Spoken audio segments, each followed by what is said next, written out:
आप सभी का स्वागत है एमबीए न्यूज में। और आज से हम स्टार्ट कर रहे हैं एक नया एपिसोड, विशेष संवाद, जिसमें विभिन्न मुद्दों पर हम चर्चा करेंगे अपने साथियों के साथ। उसी इसी इसी कड़ी में हम आज लेकर के आए हैं राष्ट्रीयकरण का पैगाम, निजीकरण पर लगाम। हम देख रहे हैं कि निजीकरण हमारे देश में, भारत देश में लगातार तेजी से अपना पांव पसार रहा है।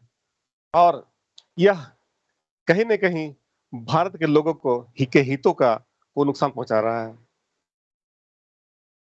भारत संविधान से चलता है। संविधान में की प्रस्तावना में, जो संविधान की प्रस्तावना, उसका एक-एक शब्द जो है, वह राष्ट्रीयकरण की बात कहता है। डॉक्टर बी आर अम्बेडकर ने कहा था कि भारत राष्ट्र बनने की प्रक्रिया में है। भारत देश जो है, वो राष्ट्र बनने की प्रक्रिया में है। और यह तब तक राष्ट्र नहीं बन सकता जब तक यहाँ के लोग अपने आप को भारतीय नहीं समझेंगे। अर्थात सामाजिक समानता, राजनीतिक समानता और आर्थिक समानता को लाना ही संविधान का एक उद्देश्य था। इसके उद्देश्य में देखते हैं कि अवसर की समानता का जिक्र किया हुआ है। साथ ही समता, बंधुता, स्वतंत्रता एवं सामाजिक न्याय की बात करता है। ये सभी हम तभी प्राप्त कर सकते हैं जब भारत के सभी लोगों को समान अवसर प्राप्त हो। अन्यथा ये सारी बातें किताबी बातें हो जाएंगी और किताब में रखे रखे ही महत्वहीन हो जाएंगी। अगर इसको हम महत्वपूर्ण बनाना चाहते हैं तो हमें इसके लिए निजीकरण का विरोध करना पड़ेगा।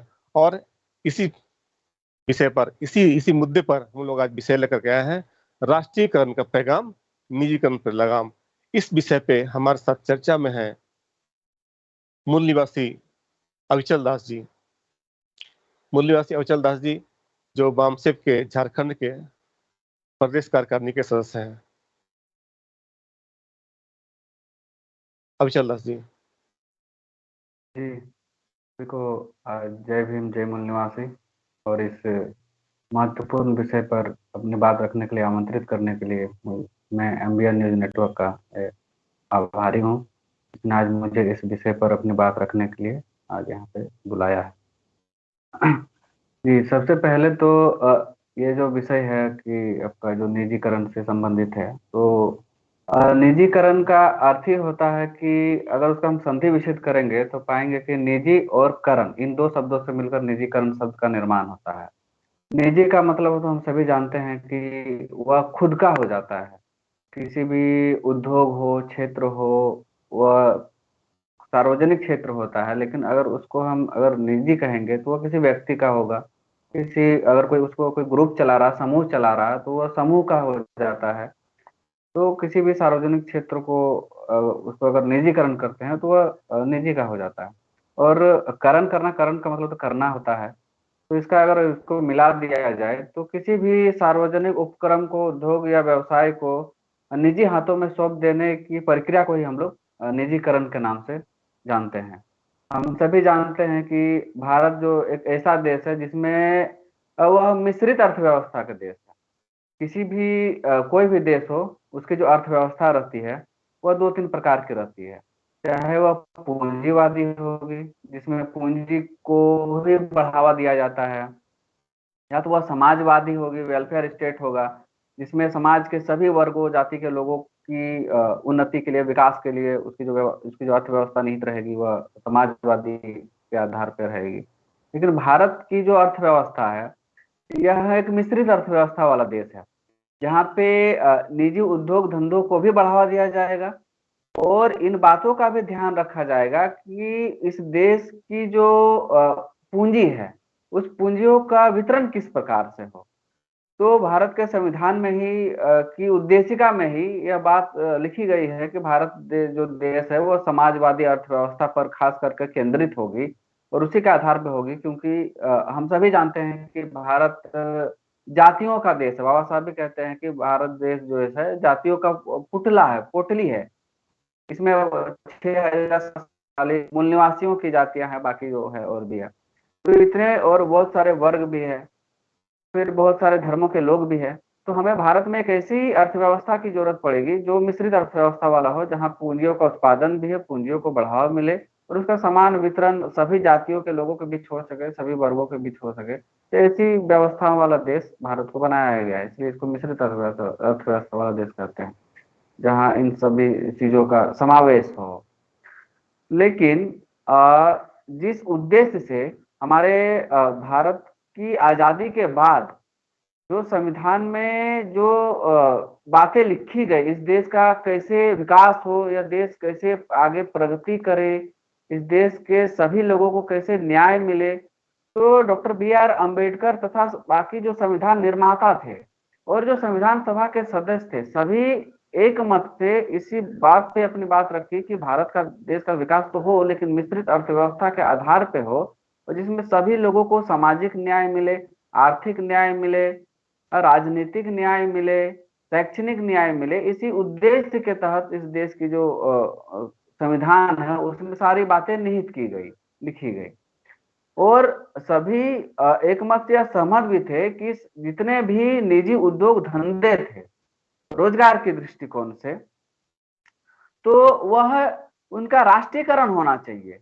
क्योंकि जैसे ही किसी भी निजी उपकरण का, उद्योग का, व्यवसायों का निजीकरण, राष्ट्रीयकरण हो जाता है, वह किसी एक व्यक्ति या समूह के हाथों में ना रहकर पूरे पूरे जो लोग हैं उनके हितों के लिए वह हो जाता है। यानी उस उपक्रम का लाभ सभी लोगों को समान रूप से मिल सके, ऐसी दृष्टि या ऐसी विचार लोगों में आ जाती है। जैसे हम लोग देखते हैं कि अगर कोई सार्वजनिक उद्योग है, जैसे रेलवे हो गया, कोल इंडिया हो गया, सेल हो गया, बीमा उद्योग हो गया, अस्पताल हो गए, कॉलेजेस हो गए, यूनिवर्सिटीज हो गए, तो इन सभी क्षेत्रों में अगर निजी कर दिया जाए तो वह किसी व्यक्ति का होगा। जैसे कोई अस्पताल है, अस्पताल भारत में दो प्रकार के हैं कि कोई किसी या तो कोई व्यक्ति का अस्पताल होगा और एक सरकारी अस्पताल होगा। अगर वह किसी व्यक्ति का होगा, वहाँ इलाज बहुत महंगी होती है, जो आम लोगों की पहुंच से बाहर होती है। वो लोग कहाँ इलाज कराते हैं? सरकारी अस्पतालों में, जहाँ पैसे नहीं लगते हैं, जहाँ पे अच्छी इलाजें भी होती है और सभी लोगों के लिए वो खुली होती है। लेकिन प्राइवेट अस्पतालों में क्या होता है, वहाँ पे हम सभी जा नहीं सकते हैं, जाएंगे तो बहुत ज्यादा वहाँ पे फीस लिया जाएगा, बहुत ज्यादा चिकित्सा महंगी होती है। वैसे ही और भी, जैसे स्कूल हो गया, एक सरकारी स्कूल है, दूसरा प्राइवेट स्कूल है। सरकारी निःशुल्क एडमिशन रहा है, वहाँ पढ़ाई भी होती है। तो ये हम अगर हम प्राइवेट स्कूल में जाएंगे, वहाँ तो बहुत सारे, एक तो एडमिशन नहीं मिलेगा, दूसरा अगर मिल भी जाता है इतनी ज्यादा फीस होगी कि हमारे लोग तो वहाँ फीस भी नहीं दे पाएंगे। प्लस हर साल वहाँ किताबें भी खरीदनी पड़ेंगी, बैग है, यूनिफॉर्म है, आपका हर साल री एडमिशन है। तो शिक्षा के नाम पर वहाँ पैसों का लूट होता है, आम लोगों को लूटा जाता है। तो ये सारी जो है निजी और सार्वजनिक उपक्रमों की ये सारे उदाहरण है। तो इस प्रकार हम देखते हैं कि भारत की जो ये जो व्यवस्था है, अर्थव्यवस्था है, यह मिश्रित होनी चाहिए।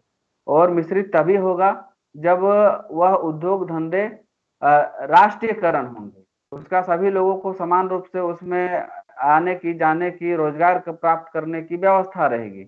लेकिन आज हम देख रहे हैं कि भारत सरकार अभी लगातार सभी क्षेत्रों का प्राइवेटाइजेशन करने में लगी पड़ी है, उसको राष्ट्रीयकरण से निजीकरण की दौर में ले जा रही है, जिसका बहुत ही गंभीर परिणाम सामने आने वाला है। क्या परिणाम सामने आने वाला है? तो हम देख रहे हैं कि आज जो देश है वह गंभीर आर्थिक संकट से गुजर रही है। संविधान के दिशा निर्देश से शासन न करते हुए संविधान की धज्जियां उड़ाई जा रही है। संविधान की उद्देशिका में ही समाजवादी गणराज्य निर्माण करना यह संकल्प रहा है। देश की संपत्ति का सभी नागरिकों में समान वितरण की जो व्यवस्था की गई है, उसमें आर्थिक समानता की जो बात की गई है, उस पर शासन न करते हुए देश की हर संपत्तियों का आज हम देखेंगे कि बेचा जा रहा है, जिसके कारण बेरोजगारी, भूखमरी, गरीबी जैसे गंभीर संकट आज आन पड़ी है।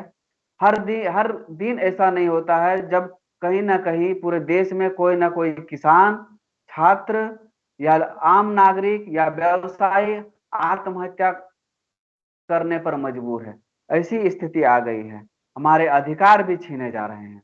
डॉक्टर अंबेडकर ने राज्य समाजवाद का विचार उन्होंने दिया था, और उन्होंने अपना उनका जो विचार था राज्य समाजवाद का, उसमें हम लोग देखते हैं कि भारत के संविधान में जो पार्ट 3 और पार्ट 4 है, मौलिक अधिकार है और राज्य के नीति निर्देशक तत्व है, जिसमें उन्होंने हमारे सभी लोगों के लिए उन्होंने बहुत सारे महत्वपूर्ण बातें लिखी है, उनमें अधिकार दिए गए हैं जिसका आज पालन ना हो रहा है। और उनको पालन करने के लिए सारे के सारे संस्थानों का, उद्योग धंधों का, उसमें सरकारीकरण करने पर जोर दिया गया है, लेकिन निजीकरण के माध्यम से इन अधिकारों की धज्जियां उड़ाई जा रही है, जिसकी हमें आज एक गंभीर संकट हम देख रहे हैं कि इससे देश में उत्पन्न होने जा रही है। इस पर हम आगे बात रखते हुए डॉक्टर अंबेडकर का जो एक किताब है स्टेट और माइनॉरिटीज, जिसमें वह उनका जो राज्य और समाजवादी जो विचार था उसमें छोटे छोटे बातें लिखी हुई है। यूं तो डॉक्टर अंबेडकर के क्या विचार थे वह हमें संविधान के जितने भी अनुच्छेद है उसको पढ़ेंगे तो हम जान पाएंगे, या अगर हम अनुच्छेदों को ना पढ़ते हैं तो पार्ट 3 या पार्ट 4 को पढ़ेंगे तो उस पर भी हम जान सकते हैं, या नहीं तो संविधान की जो उद्देशिका में जो बातें लिखी हुई है राज्य समाजवाद की, कि राज्य को कैसा समाजवादी होना चाहिए, उसका समाजवादी विचार क्या होना चाहिए, उसमें क्या क्या चीजें होनी चाहिए जिससे सभी वर्गों के लोगों को अधिकार मिले, तो उसमें उसका उद्देशिका से भी हम जान सकते हैं। या नहीं तो फिर उनकी द्वारा जो लिखी गई किताब है स्टेट और माइनॉरिटीज, उसमें भी बातें लिखी गई है। तो मैं कुछ चुनिंदा एक दो बातों को आपके सामने में यहाँ मैं रखूंगा, जिससे हम इस विषय पर प्रकाश डाल सके कि डॉक्टर अंबेडकर ने संविधान में जो बातें लिखी है, समाजवादी राष्ट्र या देश कैसा होना चाहिए, उसमें क्या क्या चीजें होनी चाहिए, उसमें एक दो बातें मैं यहाँ पर रख रहा हूँ। तो जो पहली बातें डॉक्टर अंबेडकर ने कही है उसमें कहा गया है कि राज्य के अधीन जमीन होगी। आज हम देखेंगे भारत में तो इस देश के जो कमेरा वर्ग है, जो काम करने वाले लोग हैं, जो इस देश के मूल निवासी हैं, जो इस देश में विदेशी जो लोगों का शासन चल रहा है, उनके नहीं आने से पहले का जो लोगों का लोग रहे हैं इस देश में, जो इस देश के मूल निवासी, जो इस देश के SC ST OBC लोग हैं, उनके पास मात्र 6% जमीन है। अगर हम आंकड़ों पर गौर करेंगे तो हम पाएंगे उनके पास 6% जमीन है। लेकिन डॉक्टर अंबेडकर का क्या विचार था जमीन को लेके? तो डॉक्टर अंबेडकर कहते थे कि राज्य के अधीन जमीन होगी, लेकिन हम देखेंगे कि राज्य के अधीन तो है नहीं। राज्य के अधीन जो लोग, जो विदेशी लोग रहते हैं जिस राज्य में, उनके पास जमीनें हैं। उनके पास कितनी जमीनें हैं? तो उनके पास इस देश की 94% जमीन है। जो इस देश, जिसकी संख्या इस देश में मात्र 15% है, उसकी पास इस देश के मात्र 94% जमीन है। लेकिन इस देश की जो बहुसंख्यक आबादी है, जो बहुजन है, जो मूल निवासी है, जिसकी संख्या इस देश में 85% है, उसके पास मात्र 4% जमीनें हैं। विचार था कि राज्य के पास जमीनें होनी चाहिए, लेकिन राज्य के पास तो है नहीं। दूसरी बात जो उन्होंने लिखी है वह कि भेदभाव के बिना खेती की जाएगी। लेकिन मुख्य बात तो यही है कि खेती तो तब होगी जब हमारे पास जमीनें होंगी। तो इस देश के मूल निवासी लोगों के पास तो 6% जमीनें हैं, तो खेती कहाँ से करेंगे? जब खेती नहीं करेंगे तो उसमें भेदभाव की बात क्या ही होगी? जमीनें ही नहीं है तो फिर उसमें आगे की बात ही नहीं है। तीसरी जो बात उन्होंने कही है कि महत्तम उद्योग राज्य के अधीन होगी। लेकिन हम देखेंगे कि भारत में समाजवाद की बात तो की गई है, उद्योग धंधे में समाजवाद स्थापित हो ये भी कही गई है, लेकिन इस देश में निजीकरण ने ऐसा पांव पसारा 90 के दशक के बाद कि इस देश के ज्यादातर उद्योग और धंधे वह निजी हो गए। तो वह कुछ लोगों के हाथों में आ गए जो सरकारी क्षेत्र या राज्य के अधीन होना चाहिए था, जिसमें ज्यादा से ज्यादा मूल निवासी लोगों की भागीदारी होनी चाहिए थी, बैकवर्ड क्लास के लोगों की भागीदारी होनी चाहिए थी। लेकिन रिजर्वेशन को ना लागू करके उन क्षेत्रों में और हमारे लोगों के अधिकारों को खत्म करते हुए वह निजी लोग क्या करते हैं कि अपने अपने जो लोग होते हैं, जो अपने अपने उच्च वर्ग के लोग होते हैं, उन लोगों की भर्तियां कर लेते हैं, जिसके कारण होता है कि राज्यों का उन पर नियंत्रण नहीं रहता है। क्योंकि कोई भी उद्योग और धंधे अगर राज्य के अधीन हो गए तो उसमें संविधान में जो दिए गए अधिकार है वो उस पर लागू होंगे। लेकिन अगर वही उद्योग और धंधा किसी निजी व्यक्ति का हो जाता है जिसपे राज्य का कोई लगाम नहीं रहता है, जिसके कारण वह उद्योग धंधों पर जो नियंत्रण होता है वह किसी व्यक्ति या समूह का हो जाता है, जिससे वह जो व्यक्ति मालिक होता है, जो उस उद्योग धंधों का मालिक होता है, वह अपनी मनमानी करने लगता है। और मनमानी करते हुए उनके जो हित वाले लोग हैं उन वो जिनको चाहेंगे उसको वहां नियोक्ता के एम्प्लॉयर के तहत उसको रखेंगे, उनको नियुक्ति करेंगे, उसको रखेंगे। इसमें राज्यों का नियंत्रण नहीं रहता है और इससे सामाजिक न्याय लोगों को नहीं मिल पाता है। तो इसी बात पर डॉक्टर अंबेडकर ने कहा था कि जितने भी उद्योग धंधे होंगे वो राज्य के अधीन होंगे, लेकिन आज हम देखेंगे कि राज्य के अधीन तो है नहीं। जो चौथी बात उन्होंने कही थी कि राज्य के अधीन स्वयं बीमा कंपनी चलाएगी। जैसे अभी बीमा कंपनी सरकारी में अगर हम देखेंगे तो मात्र एक है, LIC है, लेकिन यही आप आज के दौर में देखेंगे तो बहुत सारी बीमा कंपनियां प्राइवेट है, प्राइवेट के निजी कंपनियों के हाथों में है। जैसे मैक्स इंश्योरेंस हो गया, आपका HDFC इंश्योरेंस हो गया, और भी ऐसे कुकुर मुत्तों की तरह धड़ल्ले से बीमा कंपनियां लगातार चलाई जा रही है, हेल्थ इंश्योरेंस चलाए जा रहे हैं। इसका दुष्परिणाम क्या हो रहा है कि इसकी सुविधा आम लोगों तक नहीं पहुंच रही है। अगर मैं एक बीसीसीएल एम्प्लॉय हूँ तो मैं जितने भी बीसीसीएल कर्मचारियों को मैं जानता हूँ, तो हर काम करने वाले बीसीसीएल में टोटल 3.5 लाख कर्मचारी अभी हैं। तो मैं उनका डाटा मैं बता दूं कि हर एक ऐसा कोई भी बीसीसीएल कर्मी नहीं होगा जिनके पास किसी न किसी बीमा कंपनी वो ना करते हो। जैसे उनके पास तो एक LIC करता ही करता है वो, मतलब हर एक कर्मचारी के पास कोई ना कोई बीमा है। और यही आंकड़ा अगर हम देखेंगे कि जो कोई किसी कंपनी का एम्प्लॉयर नहीं है, यानी वह किसी सरकारी कर्मचारी ना हो, अगर वो असंगठित क्षेत्र में काम करता हो, उसके पास एक भी बीमा कंपनी नहीं है, उसके पास बीमा कंपनी नहीं है तो उसको ना तो हेल्थ इंश्योरेंस मिलेगी, पास कोई बीमा की कोई सुरक्षा नहीं है, कोई गारंटी नहीं है उसके जीवन की। इतने नुकसान हो रहे हैं। यहाँ तक कि बीमा ना होने के वजह से रिपोर्ट आई थी भारत सरकार की एक बीच में, तो उसमें कहा गया था कि हर साल आपका जो है कि अगर वह उसको अगर बीमारी हो जा रहा है किसी व्यक्ति को, तो वह गरीबी भुखमरी के कगार पर आ जा रहा है। वह जितना पैसे अपने जीवन काल में अर्जन किए हुए होते हैं, अगर उसको कोई बीमारी हो जाता है, वह खेत घर तक बेचने को मजबूर हो जाते हैं। और वह जो भुखमरी की जो सीमा है गरीबी रेखा से है उससे भी नीचे काफी संख्या में हर साल बहुत लोग आ जा रहे हैं। अगर बीमा होता और बीमा की जो व्यवस्था राज्य के कंट्रोल में होती, नियंत्रण में होती, तो सभी लोगों को मिलता और सभी लोग इसका लाभ ले पाते। सब कोई भी गरीबी रेखा से नीचे ना आता, कोई भी किसी को भी अपनी जमीन घर बेचना ना पड़ता। कोई यहाँ तक कि लोग इस समस्या से निपटने के लिए लोग सुसाइड आत्महत्या तक कर लेते हैं। हम यहाँ तक देखते हैं कि लोग इलाज ना कर पाने की वजह से अपने घर में ही बोलते हैं कि अब घर में ही मरेगा ये।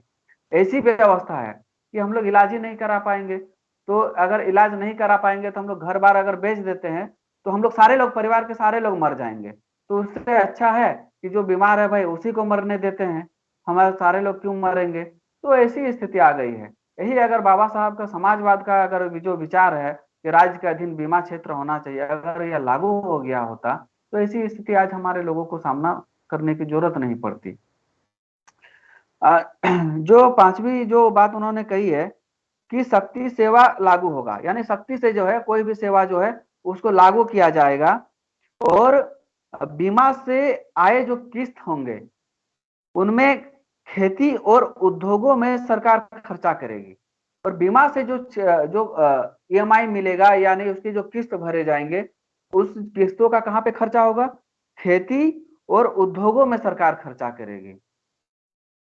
यानी खेती को जो है उसको सामूहिक बना दिया जाएगा और उसमें जो प्रक्रियाएं चलेंगी, उसमें जो खर्चे होंगे वह बीमा से आए पैसे जो होंगे खेती में खर्च होगी और उद्योग धंधों में खर्च होगी। इससे क्या होगा? इससे जो है बीमा का भी काम हमारा सुचारू रूप से चलता रहेगा, उसके बाद उद्योग धंधे भी चलते रहेंगे, उसके बाद खेती भी चलती रहेगी और खेती में रोजगार भी मिलते रहेंगे। यानी पैसों का जो यहाँ पे डिस्ट्रीब्यूशन हो रहा है, बंटवारा हो रहा है, वह कर लेने की, जैसे अभी टैक्स है, बहुत सारे टैक्स हमें देने पड़ते हैं किसी भी चीज की सेवा लेने के बदले। अभी तो GST भी आ गई है। तो उसमें ऐसा विचार बाबा साहब का था कि बिना टैक्स लिए उसके जो सिर्फ किस्त भरी जाएगी बीमा का, उससे हम खेती भी कर पाएंगे, उससे हम उद्योग धंधे भी चला पाएंगे और उससे ये सारी चीजें जो है सुचारू रूप से चलता रहेगा। जो छठी चीज उन्होंने अपनी बात जो कही है कि खेती पर जो लोग कार्य करेंगे उसको सीमित हिस्सा मिलेगा। जो खेती पर लगे होंगे, खेती के कार्यों से सीधे तौर पर जुड़े होंगे, उनको उसका जो लाभ होगा उसका उनको सीमित हिस्सा मिलेगा। उसके बाद जो उसका उद्योग धंधा होगा वह उनका बीमा जो है उसको कमीशन मिलेगा, जो बीमा से लोग जो जो लोग जुड़े होंगे उसमें जो एम्प्लॉयर लेंगे बीमा में, उसको कमीशन मिलेगा। और उद्योगों से जो मुनाफा होगा, क्योंकि हम ऊपर में जो बात देख रहे थे कि उसमें जो है उद्योग धंधे चलाने की बात थी। अब उद्योग धंधे से जो लाभ होगा वह वंचित लोगों के हित में उस पैसे का उपयोग किया जाएगा। बाबा साहब कहते हैं कि जो खेती और उद्योग से जो हमें लाभ होगा, तो उनका जो लाभ का जो पैसा होगा वो किन पे खर्च होगा? वह इस देश के जो वंचित लोग हैं, जो इस देश के पिछड़े हुए लोग हैं, जिनको हजारों सालों से पछाड़ कर हर प्रकार से गुलाम बना के रखा, हर प्रकार के अधिकारों से उनको वंचित करके रखा है, उन वंचित लोगों के हित और उनके सुखों के लिए वो सारा पैसा यहाँ खर्च किया जाएगा। और उसके बाद उसका जो कुछ हिस्सा बचेगा वह देश की सुरक्षा के लिए खर्च हो जाएगा। यानी ये तीन एक ऐसे विचार हैं। बीमा एक ऐसा क्षेत्र को बाबा साहब ने परखा है जिसके माध्यम से हम खेती को भी कर सकते हैं, उद्योग धंधे भी बढ़ा सकते हैं इस देश में, और उन उद्योग धंधे से जो पैसे बचेंगे उसका प्रयोग हम वंचित लोगों के हित में भी और उसके सुख में भी खर्च कर सकते हैं, और उस पैसा से देश की सुरक्षा भी हम कर सकते हैं। इतनी बड़ी बात बाबा साहब ने की है। आप देखेंगे कि इस देश की जो अर्थव्यवस्था चलती है उसमें हर साल बजट बनता है, और हर साल बजट बनता है तो हर क्षेत्रों में बजट के पैसे जाते हैं, जिसमें इस देश का जो सबसे ज्यादा पैसा होता है वो देश की सुरक्षा में खर्च होता है। लेकिन बाबा साहब ने एक ऐसा विचार रखा कि बीमा को अगर हम बढ़ावा देते हैं तो बीमा के पैसे से उद्योग धंधे चला सकते हैं, हम खेती कर सकते हैं, उतने सारे वंचित लोगों के हित में काम कर सकते हैं, और देश की जो सुरक्षा है उसमें भी खर्च कर सकते हैं। यानी एक्स्ट्रा पैसा हमको देने की जरूरत नहीं, इस देश में टैक्स, आम लोगों से टैक्स लेने की जरूरत नहीं।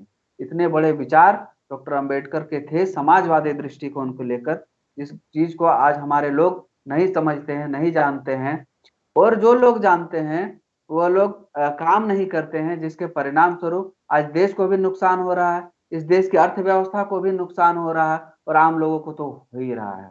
तो ऐसे ऐसी व्यवस्था इस देश में बनी हुई है। क्यों बनी हुई है? क्योंकि इस देश के में जो लोग शासन कर रहे हैं वो लोग इस देश के 85% लोगों का शासन नहीं चल रहा है। वह इस देश के जो जो लोग जो 85% के ऊपर शासन कर रहे हैं वह लोग इस विदेश से आए हुए हैं, इस देश के नहीं है, और उन लोगों ने हमारे लोगों पर हजार साल से हमारे सारे अधिकारों, शिक्षा, रोजगार, संपत्ति रखने, सम्मान से जीने, हमारे लोगों को जातियों में बटे रखने, हमारे लोगों को गुलाम बनाए रखने की मानसिकता वाले लोग हैं, और वे लोग शासन और सत्ता में बैठे हुए हैं। जो डॉक्टर अंबेडकर और संविधान में जो दिए गए अधिकार है, उनका जो समाजवादी को लेकर विचार है, और जो हमारे अनुच्छेदों तक हमारे हित और अधिकारों की जो बात करती है संविधान, उसको नकारने वाले लोग हैं, उसको लागू करने वाले लोग हैं, तो वो लोग बैठे हुए हैं। इसीलिए वो लोग नहीं चाहते हैं कि भारत में संविधान लागू हो, भारत में डॉक्टर अंबेडकर का जो यह बृहद विचार है यह लागू हो, जिससे इन लोगों को, हमारे लोगों को हक और अधिकार मिले, हमारे हितों की रक्षा हो, हमारे अधिकारों की रक्षा हो। हाँ, तो ये जो है वो लोग नहीं चाहते हैं, इसीलिए वो लोग संविधान को लागू नहीं कर रहे हैं, डॉक्टर अंबेडकर के विचारों को लागू नहीं कर रहे हैं, जिससे हमारा तो नुकसान हो ही रहा है, साथ ही साथ इस देश का नुकसान हो रहा है। इस देश के जो लोग, इस देश के जो राष्ट्र और विकास की जो प्रक्रिया में है, जैसा आपने बताया कि भारत देश जो विकास की प्रक्रिया में है वो अभी तक विकसित राष्ट्र नहीं बना है। तो अभी हम अगर आंकड़े देखेंगे तो अभी तो भारत एक पिछड़ा देश की श्रेणी में आ गया है। इस देश की जो अर्थव्यवस्था है वह धराशायी हो चुकी है, गरीबी, भूखमरी और बेरोजगारी इतनी बढ़ गई है कि लोग त्रस्त हुए जा रहे हैं, महंगाई इतनी बढ़ रही है कि लोग परेशान है, लोग त्राही त्राही कर रहे हैं, पेट्रोल का, गैस का हम दाम देख रहे हैं लगातार बढ़ रहा है, जिसका परिणाम सभी क्षेत्रों में लोगों को भुगतना पड़ रहा है।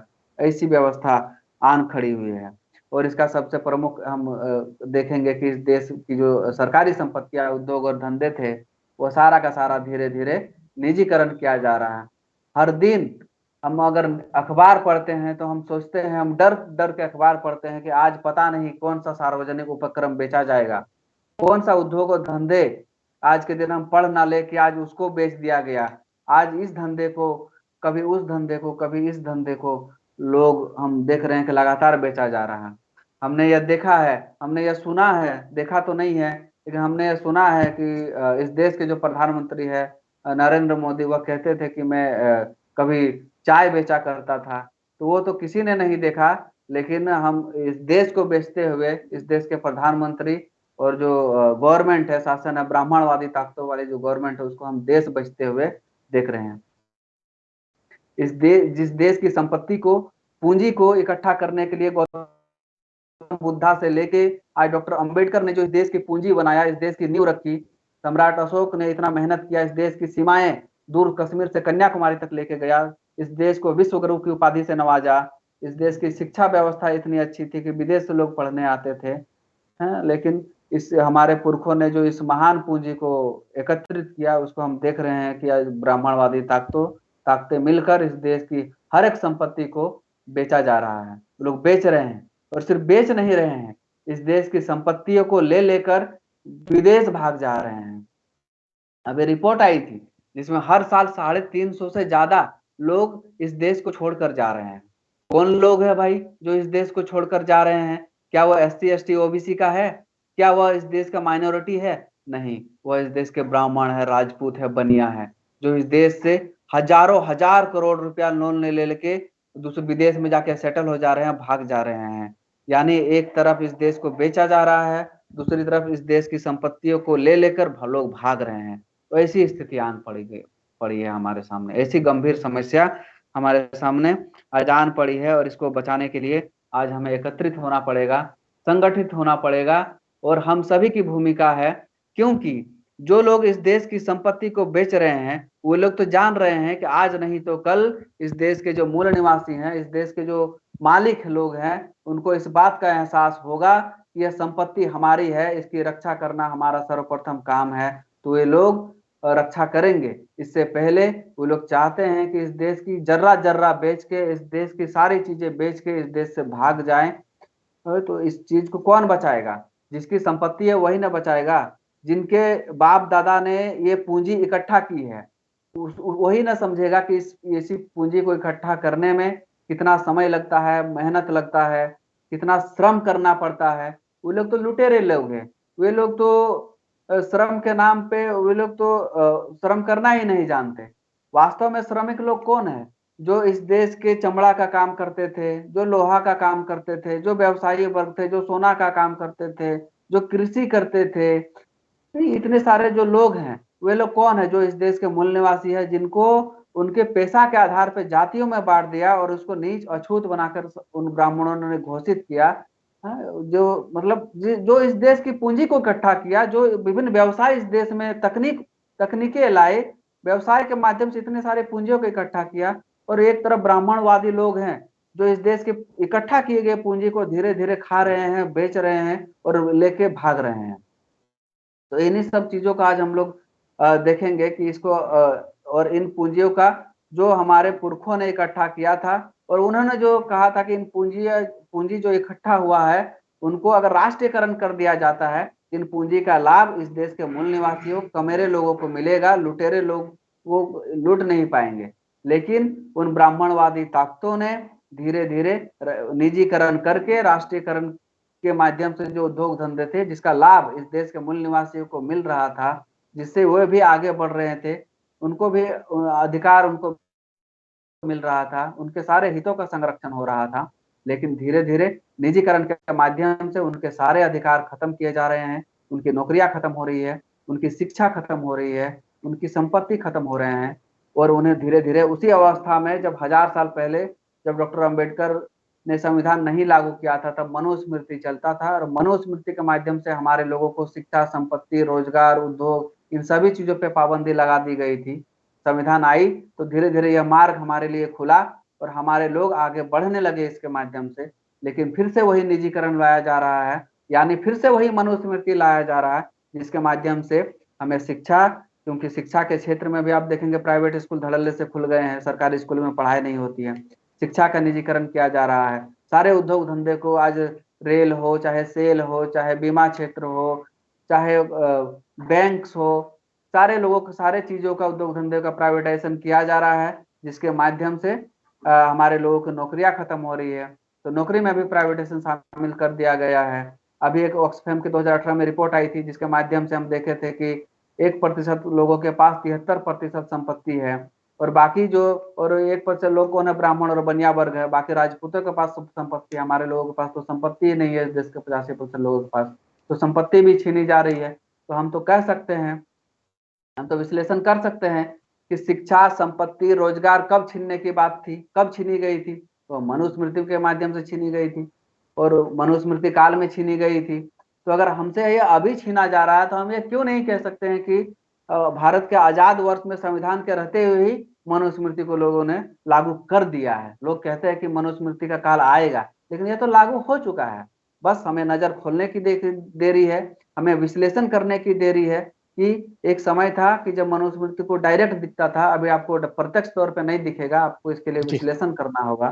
तो इस प्रकार हम देख सकते हैं कि भारत में मनुस्मृति काल चल रहा है, संक्रमण काल चल रहा है।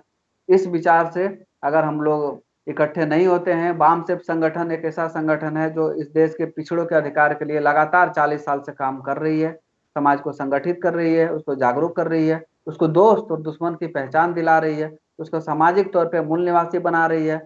और यह एकमात्र ऐसा संगठन आज के दौर में बच गया है जो लोगों को सामाजिक तौर पे उसको इकट्ठा करके उसको राजनीतिक क्षेत्र में जाके उसको इस चीज को, दुश्मनों की जो कार्य प्रणाली है, उसकी जो यह साजिश है, उसको रोक लगाने का काम यह संगठन कर रही है। हम यह आपके इस चैनल के माध्यम से, क्योंकि डॉक्टर अंबेडकर ने भी कहा था कि किसी भी देश में जब क्रांति होती है तो उसकी जो शुरुआत होती है, नींव होती है, वो सामाजिक तौर पे होती है। इसीलिए वामसेप हम सभी जानते हैं कि एक सामाजिक संगठन है, इसमें लोगों को जातियों में, हजार जातियों में इकट्ठा किए हुए लोगों को सामाजिक तौर पे, हाँ, विषय पे कंक्लूड कीजिए, विषय पर। हाँ, तो इसी इकट्ठा करने का काम कर रही है। और यह संगठन के माध्यम से हम लोग जो यह जो निजीकरण का जो दौर चल रहा है, इसको खत्म करते हुए हम लोग इस देश में पुनः राष्ट्रीयकरण की को बढ़ावा देने का काम कर रहे हैं, राष्ट्रीयकरण पर जोर दे रहे हैं। और हम लोग इस देश को जैसे ही फिर से राष्ट्रीयकरण का जब लोगों में विचार जमेगा, राष्ट्रीयकरण के प्रति लोगों को जो चेतना जागृत होगी, उसके प्रति जब जानकारी मिलेगी लोगों को, तो फिर से हम लोग राष्ट्रीयकरण, सारे जो निजीकरण हो रहा है उसको हम लोग राष्ट्रीयकरण कर पाएंगे। राष्ट्रीयकरण होगा तो सभी लोगों को सामाजिक आर्थिक न्याय मिलेगी, और सामाजिक आर्थिक न्याय मिलेगी तो हमारे सारे अधिकार फिर से सुरक्षित होंगे, फिर से हमें मिलेगी। इसी के साथ अपनी बात को मैं यहीं पे विराम देता हूं। और ये आपके न्यूज चैनल के माध्यम से मैं सभी जो एक कार्यक्रम को या लोगों को जो देख रहे हैं उनको मैं यह संदेश देना चाहता हूं कि यह जो निजीकरण का दौर है इसका विरोध करें, और इसका एकमात्र उपाय, निजीकरण पे लगाम हम तभी लगेगी जब इस पर राष्ट्रीयकरण इन सभी चीजों का होगा। तो राष्ट्रीयकरण के प्रति आप सचेत हो जाएं, लोगों को जागरूक करें और इसका विचार समाज में जाकर प्रचारित करें, इसके लाभ बताएं, तभी हम राष्ट्रीयकरण को लोगों के सामने ला सकते हैं और निजीकरण पर हम लगाम लगा सकते हैं। जी वीरेंद्र जी, धन्यवाद अक्षर जी। आज का हमारा एपिसोड था, आज का जो विषय था राष्ट्रीयकरण का पैगाम, निजीकरण पर लगाम। इसी विषय पर हम लोग कल फिर 7 बजे हाजिर होंगे, वक्ता नए होंगे, और कल का समय होगा 7 बजे, संध्या 7 बजे।